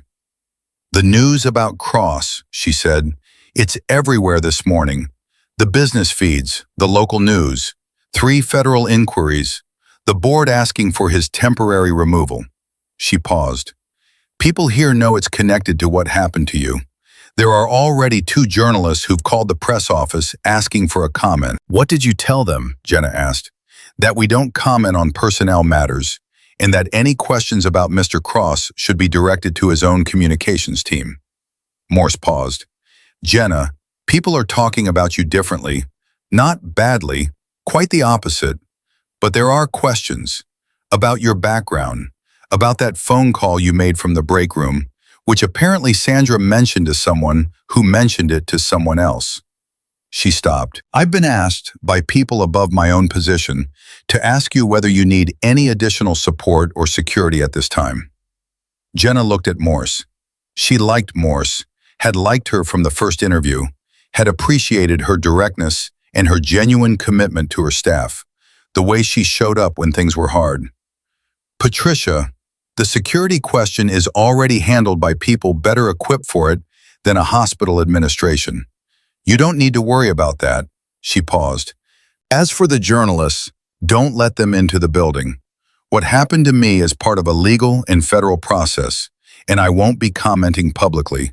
Not now, not in a way that could compromise that process." Morse nodded slowly. "And the staff? People want to know you're okay. They want..." She hesitated. "They want to do something, I think. The way people do when something unfair happens to someone they respect, and they feel helpless about it." Jenna thought about that. Tell them to take good care of their patients, she said. That's all I need from them. She stood to go. Then she stopped, turned back. How's Eleanor Marsh? Morse blinked at the shift. Bay 9? She's being discharged at noon. She seems calmer than she was when she came in. Make sure someone from the grief counseling team calls her by tomorrow, Jenna said. Don't let it fall through the cracks. She'll talk herself out of going if she has to initiate it herself. She left. Morse sat at her desk for a moment after the door closed. Then she picked up the phone and called the grief counseling department. 11:33 a.m. The DOJ office in Seattle was a different kind of morning than Titan Global. Where the executive tower ran on the controlled electricity of money and reputation, the federal building ran on something slower and more certain. Agent Dana Kowalski, 12 years in white collar, had spent the morning with a thick file that had arrived from Washington in the early hours. She had read it twice. She had underlined specific passages. She had made calls. She was meeting with her section chief, a patient man named Warren Fife, when her phone buzzed with a message from a colleague at the Pentagon Liaison Office. She read it again, and then set her phone face down with deliberate care, the way you put something down when you need a second to process it before your face decides what expression to make. Dana, Fife said. What? The Titan contract audit, she said. They finished the preliminary pass this morning. She paused. Warren, 3 of the 4 government contracts have irregularities in the procurement documentation. 2 of them involve companies that appear to have been created within 60 days of the contract awards and dissolve within 90 days after payment. Fife was very still. Shell companies, Dana said, in the procurement chain, which means what started as an assault on a nurse just became... She stopped. This is bigger than assault, Warren. This was already there. The nurse was just the thing that got us looking. Fife picked up his desk phone. I need you on a call with Washington in 10 minutes, he said. Dana Kowalski stood up. She had been a federal agent for 12 years, and she understood, with the clarity of experience, that she was standing at the edge of a case that was going to be the defining case of her career. She also understood something else, something she turned over briefly before the professional machinery took over entirely. A woman had been struck in an emergency room. She had made a quiet phone call, and in doing so, not with anger, not with revenge as the goal, just through the simple act of being who she was and trusting the people who trusted her, she had pulled on a single thread that was currently unraveling the financial architecture of a billion-dollar empire. One call, one thread. Some things don't need pushing. 12:51 p.m. A coffee shop 3 blocks from St. Jude's. Cade found Jenna Reid because he had gone to the hospital to find her, and the nurse at the front desk, Sandra, who had been there for both their first and second encounters, had looked at him with a particular assessment that comes from having witnessed things firsthand, and then said, "She just left. There's a coffee place 3 blocks east that she goes to sometimes." A pause. I don't know why I'm telling you that. Cade had nodded. Thank you. He found her at a corner table, coat folded over the chair beside her, hands wrapped around a mug, looking at nothing in particular the way people look when they're genuinely resting. Not scrolling, not planning, just being still for a moment before the next thing. Her cheek still carried the bruise, yellowed at the edges now, the body's process of repairing itself visible and honest. He stood at the edge of her table, and she looked up. Cade, she said. No surprise. She had the quality of someone who was rarely surprised. Can I sit down? She gestured to the chair across from her. He sat. He put his splinted arm on the table between them and looked at it for a moment, then at her. He had his father's directness, or rather he had a version of it that hadn't yet been corrupted by decades of getting his way. I have a 2 o'clock cardiology appointment, he said, because of what you found. Good, she said. I wanted to... He stopped, ran his free hand through his hair. I've been trying to figure out what to say to you since last night. Every version I came up with sounded either insufficient or like a performance. So I'm just going to say the plain thing. He looked at her steadily. You were hurt because of my family. Because of me, in a way. Because I got injured and he was afraid, and he handles fear badly, which isn't an excuse. It's just the most honest account I have. And you went back and took care of me anyway. You found something wrong with my heart, and you made sure it got flagged, and you put it in my discharge notes, even after what had just happened. His jaw was tight. I owe you my life. I might literally owe you my life. And I don't know how to sit with that. Jenna wrapped her hands a little tighter around her mug. You don't have to figure out how to sit with it, she said. It's not a debt. I wasn't doing it to give you something you'd owe me. I was doing it because that's the job. She paused. That's what medicine is. You walk in those doors and whatever happened outside them, whatever I think about the people in those rooms, my job is to see what's happening in your body and respond to it correctly. She looked at him. You needed me to do my job. I did my job. Cade blinked.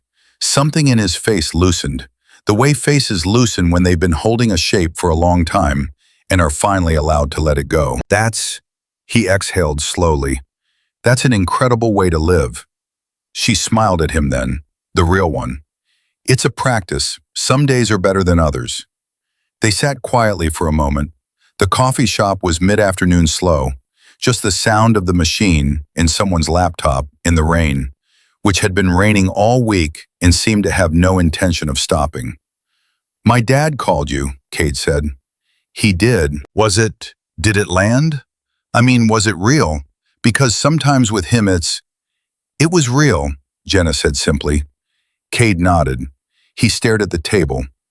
He's different this morning. I don't know how to describe it. Quieter, but not the quiet that means he's calculating. Something else. I don't know the word for it. Jenna considered that. Reckoning, she said. He looked at her. It's the word for when someone finally decides to tell themselves the truth, she said. It's uncomfortable. It doesn't always last. But while it's happening, it's real. She paused. What your father does with it is up to him. 2:15 p.m. Seattle Cardiology Associates. Cade Cross sat in an exam room and listened to a cardiologist named Dr. Evelyn Park explain, in careful and specific language, what the arrhythmia meant, what monitoring would look like, what the long-term management options were, and what the risk profile looked like if it had gone undiscovered. Specifically, what the risk profile was during high-intensity physical activity, like rock climbing. Cade listened to all of it. Then he said, if Nurse Reid hadn't flagged it last night, if I hadn't had that screening, what's the realistic scenario? Dr. Park was honest the way good doctors are honest. Not brutal, not softened, just accurate. The realistic scenario, she said, is that you keep climbing, keep doing what 24-year-olds with undiagnosed arrhythmias do, and at some point, under the right combination of physical stress and adrenaline, you have a cardiac event. Could be minor, could be fatal. She paused. We don't know which is precisely why we want to catch these things early. Cade sat with that. She caught it on the same shift she was assaulted, he said. Not to Dr. Park specifically, to the room. Dr. Park looked at his chart, at the flagging notation from the night before, at the name beneath it. Yes, she said quietly. She did. 3:47 p.m. Sterling Cross was in his attorney's office on the 22nd floor of a different building when his personal phone rang. Not the office number, the private line that maybe 20 people in the world had. He looked at the display, General Richard Halloway. Sterling excused himself from the room, stood in the hallway, picked up.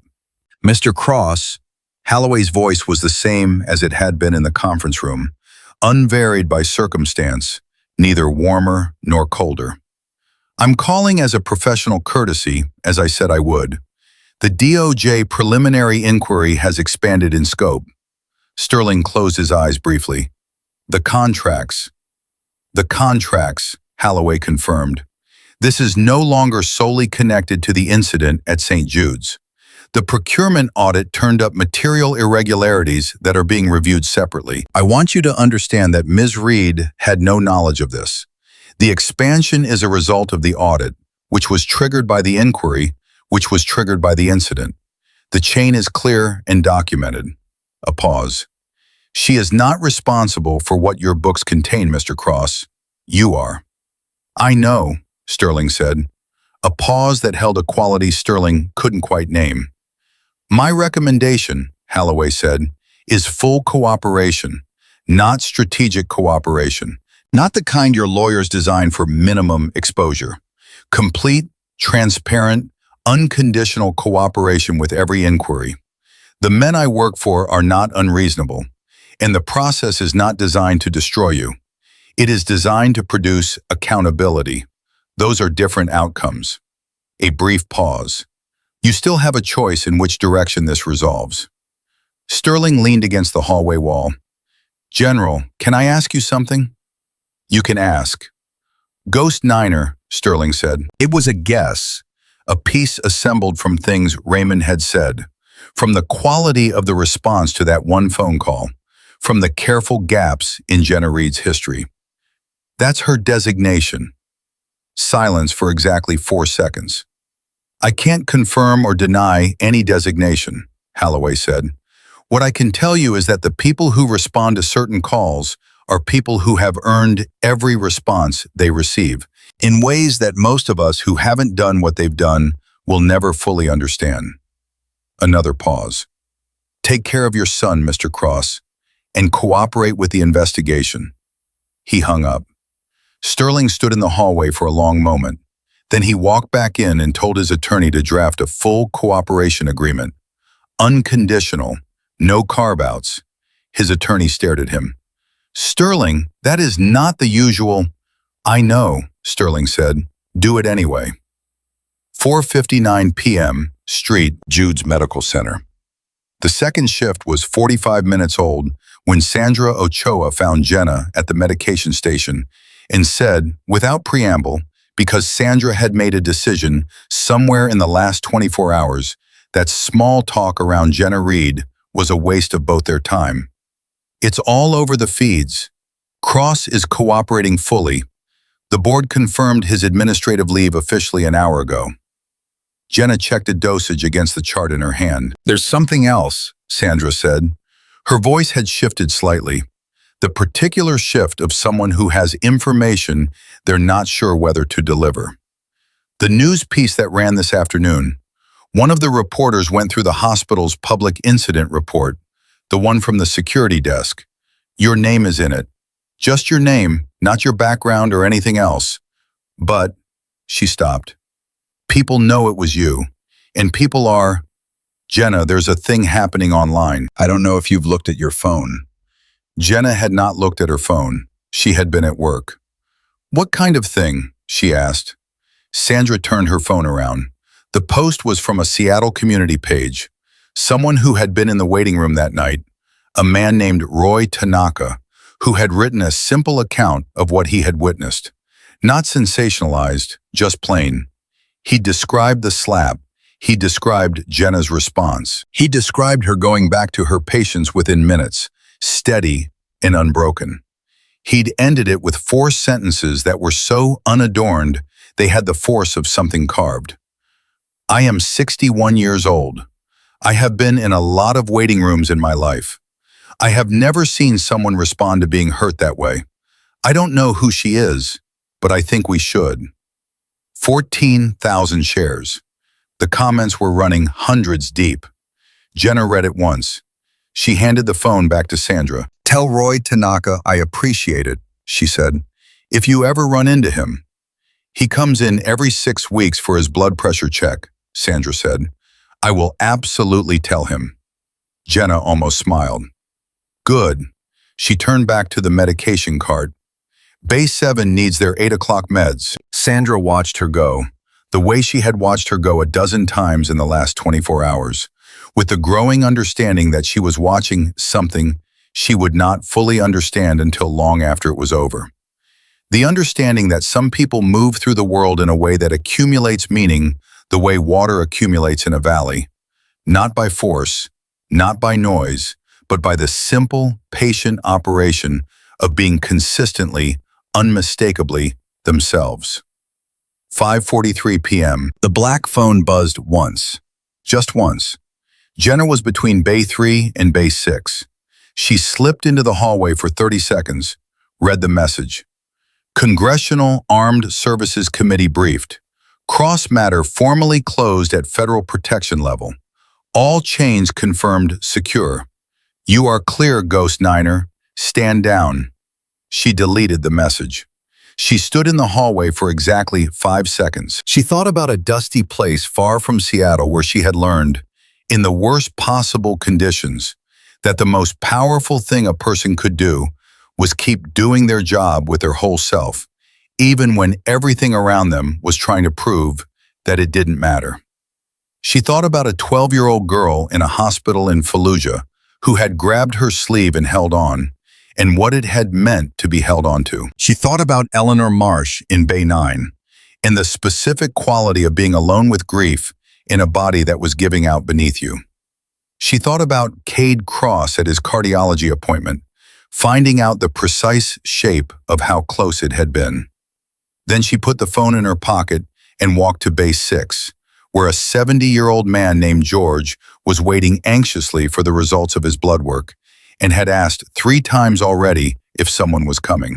And somewhere across the city, in an attorney's office and a boardroom and a federal building and a cardiologist's waiting room and a dozen other places that a single slap in an emergency room had set in motion like the first stone in an avalanche, the full weight of consequence continued to fall. Not because anyone had pushed it, not because anyone had engineered it with malice or with hunger for destruction, simply because a woman had made a phone call. Simply because she had trusted the people who trusted her. Simply because she had refused, in the most fundamental and unshakable way, to be diminished. Some things don't need pushing. You just have to be the kind of person who already knows what you're made of. And then you go back to work. 3 days after the slap, the rain finally stopped. Seattle did that occasionally, held its breath between storms, let a pale, clean light come through that made everything look like it was being seen for the first time. Jenna Reid noticed it from the window of the break room at 6:47 in the morning, at the end of her 3rd consecutive night shift, while drinking what she decided was absolutely her last cup of hospital coffee for the week. The light came in at an angle across the parking lot and made even the concrete look like it meant something. She had slept in pieces over the last 3 days. Not badly. She had long since trained herself out of the idea that sleep had to be long to be useful, but in the particular fractured way that happens when the world around you is generating noise and your body knows it, even when your mind is busy elsewhere. She was tired in the specific way of someone who had been both working hard and managing, without discussing it, the peripheral weight of an entire situation pressing at the edges of every shift. She hadn't talked about it, not publicly, not to colleagues beyond what had already been said in those first hours. The hospital's communications office had handled the press inquiries with the tight, professional deflection that Patricia Morse had personally supervised. Jenna had not given interviews. She had not posted anything. She had not spoken to the reporter who had somehow gotten her cell number and called it twice before she'd sent a single text in response. No comment, please do not contact this number again, and apparently respected it. Roy Tanaka's post had now been shared over 40,000 times. Sandra had shown her the number that morning with the reverent expression of someone presenting a miracle. Jenna had looked at it, nodded once, and asked Sandra how Mr. Tanaka's blood pressure had been at his last check-in. Sandra had laughed, a real laugh, the kind that comes out when tension finally finds a release valve. 140/88. We're working on the sodium. Tell him to watch the soup, Jenna said. 7:22 a.m. She was signing out from the shift, finishing her last set of notes, when Derek appeared beside her with two expressions competing on his face. The one that was his normal morning self, and the one that had been living there for 3 days. The slightly stunned look of a man recalibrating something fundamental about the world. "There's someone in the lobby," Derek said. "He asked for you by name. He's been there since 6:30. A pause. "He's in a suit, not a federal agent suit, more like I don't know, a quiet suit. He said his name is Thomas Whitfield, and that you'd know what it means." Jenna's pen stopped moving on the paper. She knew what it meant. Thomas Whitfield was not his real name. It was the name attached to a specific protocol, the kind of name that meant someone from a particular office was standing in your lobby, and the meeting was not optional, but was also, entirely, a matter of respect. They came in person for the ones they considered their own. They always had. "Tell him I'll be 5 minutes," she said. She finished her notes. She capped her pen. She stood up straight, rolled her shoulders back once. A small, private motion, the kind that doesn't mean anything to anyone watching, but means something to the person doing it, and walked to the lobby. The man waiting was 50-something, trim, with a kind of unremarkable face that was clearly, to anyone trained to notice such things, deliberately unremarkable. He stood when he saw her and extended his hand and shook it with the particular grip of someone who had shaken a great many hands in a great many serious rooms and knew exactly how to calibrate it. "Nurse Reid," he said. "Mr. Whitfield," she said. They sat in 2 chairs near the window, away from the morning foot traffic, speaking in the quiet way of people who have no need to perform their conversation for anyone around them. "The director wanted me to come personally," Whitfield said. "There are things that can't go in a message, even an encrypted one." He looked at her with direct, serious attention. "First, you are fully cleared. The protective designation triggered by the code black has been formally confirmed and extended. Nobody reaches you.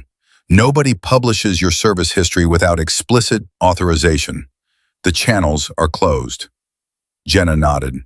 "Second," he paused briefly, in the way of someone choosing words not for legal precision, but for genuine accuracy. "The director wanted me to tell you directly that the department is aware of the nature of your civilian service.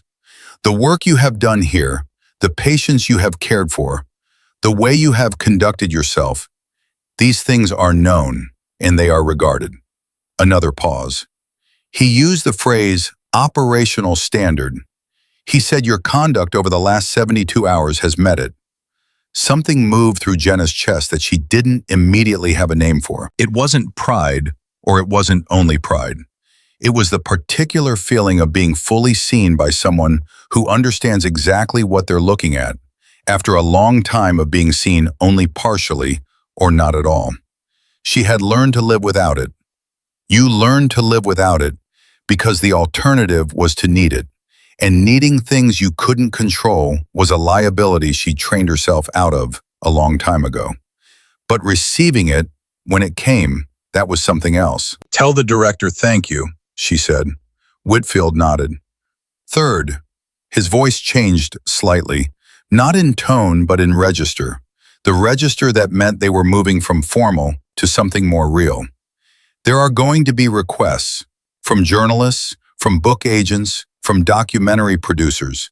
They're already accumulating at the department's press office. People want your story, Nurse Reid. They want the version with your full name and your service record and your photograph on a cover somewhere." He held her eyes. "You have the right to tell that story if you want to. The department will not obstruct it. But I was asked to make sure you understood the full scope of what that means. The exposure, the change in your life here, the weight of it. Because once it's out, it doesn't go back." Jenna looked at the lobby around her. At the reception desk where Sandra was fielding a morning question from a family. At the doors through which people came in scared and hurting every single day. At the worn tiles of a floor she had walked 1,000 times. "I know it doesn't go back," she said. "That's why I'm not doing it." Whitfield studied her for a moment. "Most people," he said quietly, "would take it." "Most people," Jenna said, didn't choose this for the recognition. He was quiet for a moment, and in that quiet was a kind of respect that didn't need words to be real. He stood and shook her hand again. The director also said, and these were his exact words, so I'll give them to you exactly. He said, "The best ones always find their way back to the work." He left. Jenna sat in the lobby chair for a moment longer, alone with the morning light coming through the window, and let herself feel it. Let herself feel all of it. The exhaustion and the clarity and the strange, complete rightness of being exactly where she was, doing exactly what she was doing, having done exactly what she had done. Not perfectly, nothing was ever perfect, but honestly, with her whole self. Then she stood up and went home to sleep. 8:59 a.m., downtown Seattle, DOJ Federal Building. Agent Dana Kowalski had been at her desk since 7. The Titan Global file had grown substantially overnight. Her team had pulled 3 years of procurement records, and what they were finding was not, as she had initially suspected, a simple shell company arrangement. It was layered, careful, the kind of careful that required not just intent, but expertise, which meant it had been constructed with legal guidance, which meant the exposure reached further than Sterling Cross himself. She was mid-call with the Washington team when her assistant knocked and came in holding a single piece of paper with an expression that told her everything before she even read it. She read it. She thanked Washington, ended the call, and sat back in her chair. Titan Global's deputy CFO, a man named Philip Garrett, who had been with the company for 9 years, had contacted the DOJ at 8:47 a.m. requesting an immunity proffer meeting. He had, according to the message, informed them in his initial contact that he had documentation, 12 separate files, spanning 7 years. Dana Kowalski had been in federal law enforcement for 12 years, and she understood, with the bone-deep certainty of experience, that immunity proffer requests from deputy CFOs with 12 files spanning 7 years were the kind of moment that defined careers. The kind of moment that happened because one thing led to another, because a compliance review got triggered, because a federal inquiry got opened, because 3 generals walked into a building in Seattle, because a woman made a phone call. She picked up her desk phone and called Warren Fife. "We need a full team meeting," she said. "Right now, the Titan case just became something different." 9:47 a.m., Sterling Cross's attorney's office. Raymond Falk took the call from the DOJ at 9:47 and immediately called Sterling, who was in a car heading to a meeting he had not yet told Raymond about. Raymond told him about the proffer request, told him about Philip Garrett. There was a silence on the line that lasted longer than any silence Raymond Falk had heard from Sterling Cross in 11 years of working together. "Philip," Sterling said finally, not as a question, as someone encountering information that required a complete reorganization of how they'd understood a period of their own life. "He had files, Sterling. If he has what I think he has, this is—" "I know what it is," Sterling said. Another silence. "Where are you going?" Raymond asked. Sterling didn't answer immediately. The car moved through morning Seattle, through streets that were still damp from 3 days of rain, but beginning to catch the thin November light that had broken through. "Somewhere I should have gone yesterday," he said. "Maybe longer ago than that." He hung up. 10:13 a.m., St. Jude's Medical Center. Jenna was asleep when her personal phone rang. She was in the particular deep, clean sleep of someone who had earned it, and whose body was taking everything it was being offered. She came awake in the clean, immediate way she always did. No grogginess, no slow surfacing, just present, and looked at the number. She picked up. "Nurse Reid," Sterling Cross's voice. She had now cataloged several versions of it: the performance register, the dangerous quiet register, the raw register from the night he had called to apologize. This was a 4th version she hadn't heard before. Stripped down, not quite broken, but close to something honest enough that the distance between it and broken was negligible. I know this is the wrong time. I know you just came off a shift. I know I have no standing to ask you for anything, but I need to ask you for something. Jenna sat up. Her cheek was almost fully healed, just a faint shadow now. What is it? Cade. Sterling's voice pulled tight on his son's name, the way voices pull tight on the things they love when those things are in danger. He found out this morning about Garrett, about what the investigation is becoming. He'd already known about the contracts more than I realized. More than I realized for a long time. A pause. He's not taking my calls. He texted Raymond, which means he didn't want to speak to me, but he wanted me to know he's not okay. He won't tell me where he is. Jenna closed her eyes briefly. She could hear in every syllable of that message a father standing at the edge of a consequence that had nothing to do with federal investigations and everything to do with the specific devastation of watching your child close a door because you gave them too many reasons to close it. I can't find my son, Sterling said simply, and you're the only person in recent memory he's voluntarily reached out to. She thought for a moment. I know where he might be, she said. Silence on the line. You do. He mentioned something when we talked, she said. Go to the climbing gym on Eastlake, the one his team uses. When people are processing something hard, they go back to the familiar thing. She paused.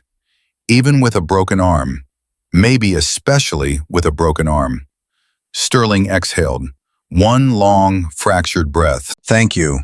Sterling, she said it steadily, when you find him, don't explain first. Don't defend first. Don't manage first. A pause. Just let him be angry, okay? Just let him have it. A long silence. I don't know how to do that, he said honestly. I know you don't, she said. Do it anyway. She hung up. She lay back down. She stared at the ceiling for a moment, listening to the city, which was quiet at this hour in this particular way that Seattle sometimes gave you. The specific piece of a place that had been loud for a long time and was briefly, genuinely still. She went back to sleep. 11:31 a.m., Eastlake Climbing Center. Cade Cross was sitting in the lobby of the gym, left arm in its splint, not climbing, not doing anything in particular, just sitting in the place that felt most like himself. The chalk smell and the sound of grips on holds, and the particular community of it, the way people who climbed together talked, the vocabulary of effort and failure, and the specific joy of getting a thing right after getting it wrong 20 times, was the closest thing to a home language he had, and he had needed it around him even if he couldn't participate. He heard the door. He didn't look up immediately. Then something, instinct, or the particular way the air shifted in a room when a specific person entered it, made him turn his head. His father stood in the doorway of a rock climbing gym in a $12,000 suit and looked at his son the way a man looks when he has finally, at a great cost and after a long time, arrived somewhere he should have been much earlier. Cade's jaw tightened. He looked back at the wall. Sterling walked over and sat down next to him on the bench, not across from him, next to him, which was, in the small vocabulary of gestures between fathers and sons, a specific thing. Neither of them spoke for a moment. I know, Sterling said finally. 2 words. Not, I can explain. Not, I need you to understand. Not, let me tell you the context. Just, I know. Cade's throat moved. How much of it? Most of it, Sterling said. Cade closed his eyes. How long? Long enough. Sterling's voice was steady, but it had the quality of a man choosing accuracy over protection of himself, possibly for the first time in a very long time. Long enough that I can't frame it as a mistake. It was a pattern. It was a decision I kept making. The gym went on around them, indifferent and alive. I built something, Sterling said quietly, and then I built around it in ways that were wrong. I told myself the wrong things were structural to the right things, that you couldn't have the one without the other. That was a lie I told myself because it was convenient. He paused. It was always a lie. Cade opened his eyes. He looked at his father's profile, the jaw he'd inherited, the set of the shoulders, the specific way Sterling Cross occupied space, as if he'd been designed for rooms with high ceilings. "What happens now?" Cade asked. "Full cooperation, complete disclosure. Whatever they need, they get." Sterling turned to look at his son directly. "I'm going to lose things. I'm going to lose most of the things I've built probably. The question is whether what I have left is worth anything." He paused. "That answer depends mostly on you." The silence between them was different from the one earlier. This one didn't have the quality of a wall. It had the quality of ground, something to stand on. Cade was quiet for a long time, then, "She told you I'd be here." Sterling didn't deny it. Cade almost smiled, not with humor, but with something complicated and real. "She found the thing wrong with my heart," he said, "and then she found you in the right direction. Twice." He shook his head slowly. "I don't even know what to do with that."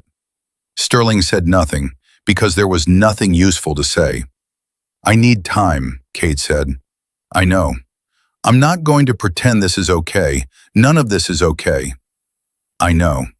But I'm not—" Cade stopped. He looked at his splinted arm, at his father, at the wall of the gym with its colored holds and the people moving across it with their total, absorbed concentration. "I'm not closing the door," he said finally. "I'm just not opening it all the way yet." Sterling Cross absorbed that. "That's enough," he said. "That's more than I deserve right now." They sat together on the bench and said nothing else for a while. Outside, the thin Seattle light was still going, uncertain and clean. 1:14 p.m. The story broke fully at 1:14 in the afternoon. Not the version with Jenna Reid's military history. That stayed sealed, would stay sealed, exactly as she had chosen. But the rest of it, the DOJ confirmation of the expanded Titan global investigation, sourced from the department's official press office. Philip Garrett's immunity proffer, confirmed by his attorney. Sterling Cross's administrative leave, already public. The shell company procurement chain, laid out in enough detail by a Seattle Times reporter who had been working the business desk for 15 years and knew exactly what she was looking at.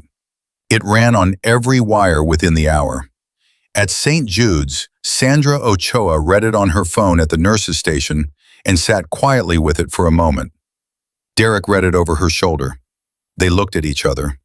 "One phone call," Derek said.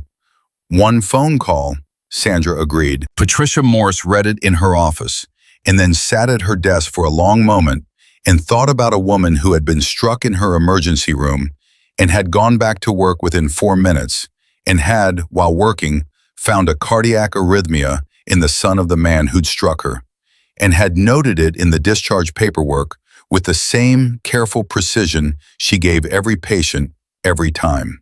She thought about the quality of that, the weight of it, what it said about the kind of person who was capable of it. She picked up the phone and called the board chair to recommend that the hospital formally establish an annual award in the nursing department. She didn't tell him who she had in mind as the first recipient. She didn't need to. 2:48 p.m., General Richard Halloway was in his office in Washington when his aide appeared at the door with the afternoon brief. He reviewed it, saw the Titan update, set it aside, picked up his personal phone and sent a text to a number he rarely used, a number attached to a plain black phone in a small apartment in Seattle. The message was 4 words. "Well done, always, Ghost Niner." 3 minutes later, a reply came back. 3 words, "Back to work." He set down the phone. He looked at those 3 words for a moment. Then he did the thing that men of his particular experience and background do when they encounter genuine quality. He allowed himself, privately and briefly, to feel the satisfaction of it. The satisfaction not of power exercised, but of a person having been exactly what they were supposed to be, at exactly the moment it mattered. Then he picked up the rest of the brief and got back to work himself. 4:07 p.m., St. Jude's Medical Center. Jenna Reid came in 40 minutes early, as she always did. The ER was moving at the particular rhythm of a midweek afternoon, busy enough to keep everyone focused, not yet at the pitch of the night shifts. She did her read-through of the current patients, checked her handoff notes from the day shift, updated the board in the compact, precise shorthand that her colleagues had learned to read as fluently as plain text. Sandra was there. Derek was there. A newer nurse named Priya, who had started 6 weeks ago and had the specific quality of someone who was going to be excellent but didn't quite know it yet, was restocking supplies in Bay 2 with the focused concentration of someone taking everything seriously. It looked, to a person walking in from outside, like an ordinary emergency room at an ordinary hour. Jenna knew better. She had always known better. Emergency rooms were never ordinary. They were the place where the extraordinary things happened to ordinary people, where the line between the life you had and the life you'd had before got drawn, where someone's entire world pivoted on whether the right person was in the right place at the right time with the right knowledge and the will to use it. The job was to be that person, again and again, without needing it acknowledged, without needing it witnessed, without needing anything except the integrity of the work itself. She had learned that in places and under conditions she would never describe to the people who worked beside her. But what she had learned there had brought her here. And here, it turned out, was exactly the right place for everything she was. At 4:20, a woman came through the doors in the arms of her adult daughter, 71 years old, named Ruth, who had been having chest pains since noon and had waited because she didn't want to be a bother. Jenna was already moving before Sandra had finished the triage call. She took Ruth's hands. She looked at her, really looked at her, the way she looked at all of them, with the full and undivided attention that she understood was itself a form of care. That being genuinely seen by another person was, for someone who was frightened and in pain, sometimes the first medicine that worked. "Ruth," she said, "I've got you. You are in exactly the right place." Ruth's daughter was crying quietly behind her. Jenna registered the daughter's name from the intake form, Michelle, and made a mental note to speak to her directly as soon as Ruth was stable. Because families needed care too, and sometimes more urgently than they knew. "It's going to be okay," Ruth said, not to Jenna, to herself, or to something beyond herself that she was checking in with in the automatic way of people whose faith is not a performance, but a pulse. "Yes," Jenna said, steady, certain, present. "It is." She moved Ruth into Bay 1 and the machinery of the work began. And Jenna Reid was in the middle of it the way she was always in the middle of it, completely, without remainder, with every part of herself brought to bear on the only thing that mattered in this moment, which was this woman, this heart, this life. Outside, the Seattle afternoon light was fading toward evening, the brief, clear window closing as the next front moved in from the coast. The rain would be back by morning. The city would go on in its relentless, gray, beautiful way, full of people who were about to need something they didn't yet know they were going to need, and would come through those doors to find her there. Sterling Cross would spend 18 months in federal proceedings, cooperating fully, losing the title and the contracts, and the particular brand of untouchability he had confused with himself. He would not lose everything. He would lose what needed to be lost. And in the space that left, something smaller and more honest would begin to grow. Because Cade would eventually open that door all the way. Because fathers and sons who love each other and tell the truth to each other in climbing gyms do not stay permanently on opposite sides of walls. And because the reckoning, when it was genuine, had a way of clearing ground. Cade Cross would have his arrhythmia monitored, managed, and would climb again by spring. He would also volunteer on Thursday mornings at a free clinic 3 miles from St. Jude's, because something had shifted in him in an emergency room on a November night, and he had decided to let it shift all the way. Roy Tanaka's blood pressure would come down 6 points over the following months. Sandra would credit it, in part, to the fact that he'd witnessed something that restored his faith in people, and the body knew the difference between a world that was just and a world that wasn't. Eleanor Marsh would call the grief counselor. She would go. She would, slowly, find reasons. And Jenna Reid would be in the ER at St. Jude's, steady and present and exactly herself, because some people are built not for the extraordinary moment, but for all the ordinary moments that surround it. And the extraordinary rises out of those, and that is enough. That is more than enough. That is everything. Some people spend their whole lives searching for the kind of power that makes other people afraid. Jenna Reid had found the only kind that actually lasts, the kind that comes from knowing who you are, doing what you were built to do, and trusting that when the moment comes, whatever the moment is, you will not flinch. You will not break. You will not be diminished. You will simply go back to work. And the world will never be quite the same.